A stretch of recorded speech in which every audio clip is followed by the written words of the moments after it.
A lot happened in 1959. Castro took power in Cuba, the Russians crashed into the moon, Sound of Music came to Broadway, the world signed a big agreement to preserve Antarctica, and the Mini was launched. One of the first ones was the Austin 7, and here we've got the Mini 7, which celebrates that car. So what have we got? We've got a silver roof, silver mirrors. If you want, you've got these lovely silver stripes with a brown trim, and also the scuttle shake on the side. That's pretty much it on the outside. Inside is a bit more obvious. You've got lovely sports seats with black leather facing and this lovely tartan pattern on the sides. And also you've got some trim on the dashboard as well, but that's pretty much it. Otherwise it's standard Mini Cooper fare, which is okay. You know, it's really good quality, really nicely put together. If it could do with a bit more equipment, you know, there's no mini modes, there's no sat nav, we could do with that. It's worth reinforcing what the 5-door Mini is all about. It's got the extra pair of doors, which makes it easier to get into the back. You can get children in there, you know, adults will be happier getting in there. It's still no Skoda Octavia or Volkswagen Golf. It's still a Mini. However, you get all the Mini charm, you get all the Mini fun, and that is what people want.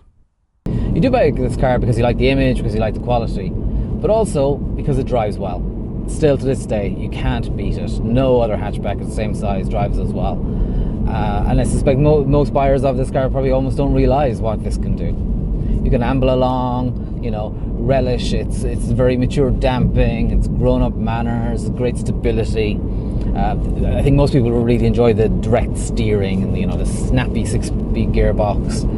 But you push a bit further, it's something else entirely. It's a hot hatch effectively. You know, it clings onto so much grip, there's so much stability. But not only that, it's fun. You know, there's a bit of mid-corner adjustability, not as much as the 3-door admittedly, but it's there. And it's just, you know, it corners flat, it corners fast. It feels like it never runs out of answers, no matter how hard you push it. Under the bonnet is Mini's latest 1.5 litre turbocharged petrol engine. It's not got much power really, 136 horsepower is maximum, so it's no hot hatch, but that's plenty for this car actually. Feels a little bit tardy in the initial touching of the throttle, but after that it really takes off. And it's plenty for the chassis, you know, gives the chassis something to think about. I'd say it's actually the best balance for any Mini right now, you know, in terms of power versus chassis ability. Despite the fact that the Cooper has 136 horsepower, it's great fun to drive. It's actually quite efficient. That 1.5 litre turbo engine, Mini quotes 60 miles per gallon for it, or just under, and it's in Band A4 for tax. So actually running costs are low. And you don't have to be singing None from the Sound of Music to actually get that economy, which is a great thing. And while it is cheap to run, the Mini is an expensive car. The 5-door starts at about €21,000. The car you're looking at here is closer to €30,000. That buys you a lot of Audi A1 Sportback, a lot of Volkswagen Golf, as those things are worth considering really.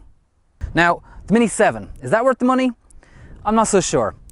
The Cooper version costs nearly €5,000 more. That'll buy you a lot of personalisation. Why don't you spend it on options instead? Get some nicer interior, get some nicer wheels, a bit more equipment inside. I think that's a better bet. So is the Mini as relevant today as it was in 1959? It is, but these days Mini is clever in terms of marketing, in terms of positioning, in terms of image, than it is packaging. And if that's for you, then you'll love this.